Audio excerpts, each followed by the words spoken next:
केंद्र सरकार का आज इंटरिम बजट आया है और इस बजट में इंडस्ट्री को लेकर, पानीपत चूंकि इंडस्ट्रियल सिटी है, बड़ा मतलब टेक्सटाइल सिटी है, इन लोगों को कितनी राहत मिली है, क्या उम्मीद करे थे? पानीपत के उद्योगपतियों से बात करते हैं। हमारे साथ सीए साहब भी है। कपूर साहब, सबसे पहले आप Haryana chamber of commerce and industry के पास प्रेसिडेंट है, स्टेट बॉडी के, बहुत अनुभव है आपको। आज जो बजट आया है, कितनी उम्मीदें पूरी हुई हैं? देखो जी, मेरे हिसाब से जो है काफ़ी अच्छा बजट आया है और जैसे हम कह सकते हैं भी 10 में से हम उसको 8 नंबर दे सकते हैं, क्योंकि इसमें जो है एक तो 5 लाख तक एग्जम्पशन दे दी है। 5 लाख तक नेट एग्जम्पशन है, जिसमें आगे जो स्टैंडर्ड डिडक्शंस हैं या 1.5 लाख की और भी डिडक्शंस हैं, मेडिक्लेम है, एनपीएस है, सब ऐड करने के बाद तकरीबन 10-11 लाख तक बन जाती है। और इसमें मेरा ख्याल जो मीडियम स्केल लोग हैं उनको काफ़ी फ़ायदा होने वाला। दूसरा, इसमें एक ही मेरे को थोड़ी सी कमी नज़र आई है कि जो सीनियर सिटीज़न है उसके बारे में कोई क्लैरिटी नहीं दी गई कि सीनियर सिटीज़न को एक्स्ट्रा क्या बेनिफिट इन स्कीमों में दिया गया। हाँ, इसके अलावा जो हमारे को एफडीआर में बैंक में 10,000 के इंटरेस्ट के ऊपर टीडीएस कटता था, वो उन्होंने 40,000 कर दिया है।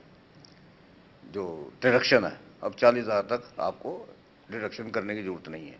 बीजेपी सरकार की जो इससे पहले 4 बजट है, 5वां बजट है, आखिरी बजट, जो पहले 4 बजट आए थे, उन 4 बजट से बेहतर मानने हैं? ये बेहतर है, ये पहले 4 बजट से बेहतर है। I think it is because कि जो बेसिक है कि भाई हमारी जो कंप्लायंस है टैक्स की वो बढ़ गई है।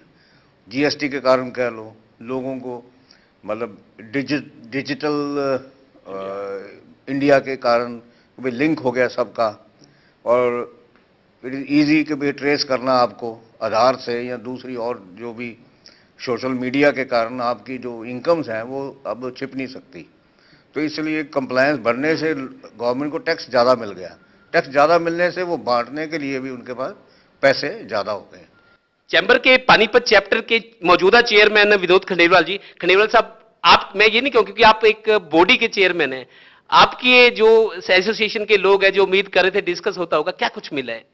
नहीं, सबसे पहले तो सब एक खुशी की बात तो यही है कि जो सरकार ने जो पिछले 4 साल से किसी लोगों को, व्यापारियों को नहीं दिया, एक तो जो छूट देकर करीब लगभग 70% व्यापारियों को पानीपत की राहत मिली है इससे, और जो और भी डिडक्शन है उनको भी उन्होंने अलाउ किया है।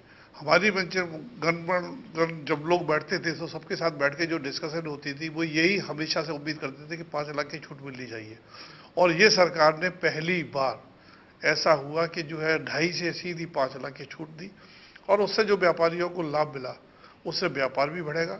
जैसे कि आने वाले समय में जीएसटी से लोगों को लाभ ही हुआ है, नुकसान नहीं हुआ है।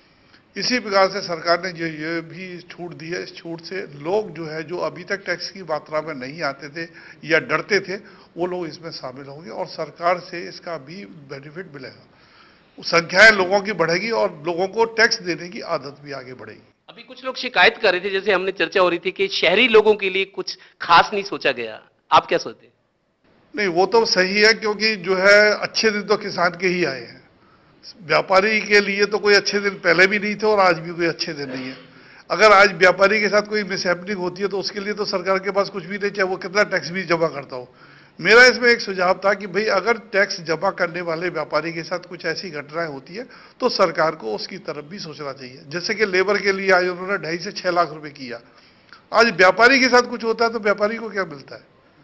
सरकार को लाखों करोड़ों रुपए का टैक्स जमा करने वाला व्यापारी, और व्यापारी शहीद हो जाता है, उसके लिए कुछ भी नहीं है, जबकि एक शहीद के लिए इंडिया में बहुत कुछ मिलता है। टैक्स कंसल्टेंट होने के नाते अभी आप कुछ ये बता रहे थे, जो 5 लाख रिबेट दी गई है, इनकम टैक्स रिबेट 2.5 लाख से 5 लाख की गई है, लेकिन उसका उतना फायदा, प्रैक्टिकल फायदा नजर नहीं आएगा, कैसे?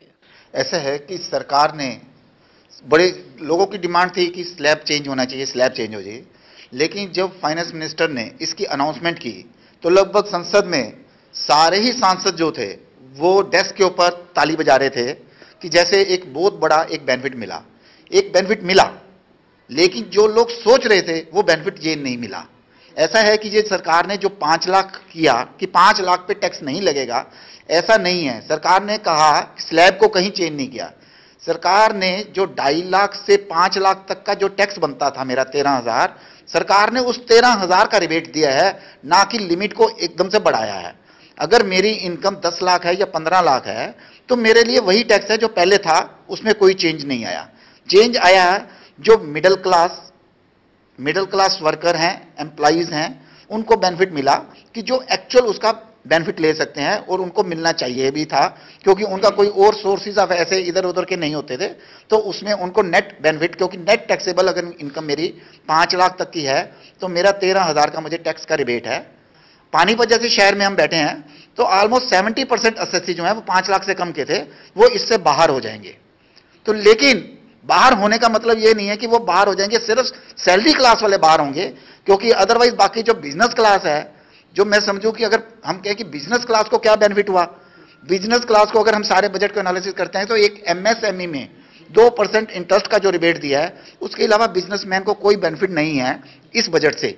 लेकिन यह है कि जो बिजनेसमैन हायर इनकम में थे वो उसी में रहेंगे, उसका टैक्स उतना ही लगेगा। और एक बेनिफिट जो दिखाई दे रहा है इसमें, वो है सोशल सिक्योरिटी में जो लोअर क्लास लेबर है, आपकी अनऑर्गेनाइज सेक्टर में, जैसे पानीपत एरिया है, इसमें अनऑर्गेनाइज लेबर बहुत है। अनऑर्गेनाइज लेबर के लिए 100 रुपीज पर मंथ और 55 रुपीज पर मंथ के ऊपर सरकार ने एक पेंशन स्कीम शुरू की, जो कि आफ्टर 60 इयर्स ऑफ एज उनको 3000 पर मंथ मिलेगा। मैं ये समझता हूं कि सबसे बड़ा स्टेप जो है सोशल सिक्योरिटी में, वो है कि जो आम जनता, लेबर, लोअर मिडिल क्लास या लोअर क्लास की लेबर है, चाहे वो घर के सर्वेंट्स हैं, चाहे वो रिक्शा वाले हैं, उन सबको भी ये बेनिफिट मिलने वाला है। ये एक बहुत बड़ा चेंज है जो बहुत सालों से हम लोग चाहते थे कि ऐसा हो। ये चुनावी बजट आपको लगता है, या आपको लगता है कि इंडस्ट्री को भी कुछ फायदा मिलेगा इससे? देखिए, मैं Mohanlal Garg, vice chairman Haryana chamber of commerce. देखिए, ऐसा है कि जो हमारी बीजेपी सरकार ने जो बजट पेश किया है, इसको हम तो ये कहते हैं कि चुनावी बजट है ये, और ज़्यादातर जितने व्यापारियों की उम्मीद थी इतनी व्यापारियों की उम्मीद पे खरा नहीं उतरी सरकार ने ज़्यादा किसानों का ध्यान दिया है और गाँव का ध्यान दिया है, जो कि व्यापारियों की तरफ भी ध्यान देना चाहिए था। और जो आज सरकार ये वाई लूट रही है कि 2.5 लाख से 5 लाख कर दिया है, उसमें व्यापारी को फायदा क्या है? आम आदमी को 5 लाख रुपए तक का तो फायदा है, व्यापारी तो स्लैब में 5 लाख से ऊपर जाता है, 10 लाख में, 20 लाख में, 30 लाख में, उसमें स्लैब में कुछ परसेंटेज कम करते तो मैं मानता हूं कि मतलब मोदी सरकार कुछ काम करती। आपको भी लगता है व्यापारी और उद्यमी को कुछ खास नहीं मिला, या इतना मिला कि गुजारा चल जाएगा? हम खुश हो ही नहीं सकते। सरकार कुछ और कर देती, हम तब भी खुश नहीं होते। ये हमारी आदत पड़ चुकी है। सरकार ने अपनी तरफ से बहुत बढ़िया बजट दिया। आप एक सीए या अच्छे आदमी से पूछो, वो इसकी डिटेल बहुत बढ़िया बताता है। एक आम जो लोग हैं उन्होंने तो एक पढ़ा हुआ है कि सरकार कुछ नहीं देती, किसी को कुछ नहीं। व्यापारी को क्या नहीं दिया सरकार ने? आज बहुत कुछ दिया है। इस बजट में बहुत अच्छा बजट है। मैं तो इस बात से सहमत हूँ कि जो बिल्कुल छोटे क्लास के लोग हैं, नए सर्विस वाले बच्चे हैं, उनके लिए एक बहुत बड़ी राहत है। धीरे धीरे सरकार करेगी। अगर उसके घर में खजाना जाएगा तभी तो वो मुझे देगी। जब उसके पास ही कुछ नहीं तो वो मुझे क्या दे सकती है? इसलिए मैं तो इस बजट से सहमत हूँ। लिहाजा पानीपत के उद्यमी और व्यापारी ये मान रहे हैं कि उनके लिए कुछ मिला है उनको, लेकिन ज्यादातर जैसा मोदी सरकार कहती है कि गरीबों की सरकार है, तो मोदी सरकार जो कहती है गरीबों की सरकार है, शायद उसको आज साबित करने की कोशिश भी की गई है, क्योंकि किसानों और लेबर क्लास के तबके को बहुत कुछ मिल रहा है। कैमरामैन धर्मवीर के साथ Devendra Kathuria, total news, Panipat bureau.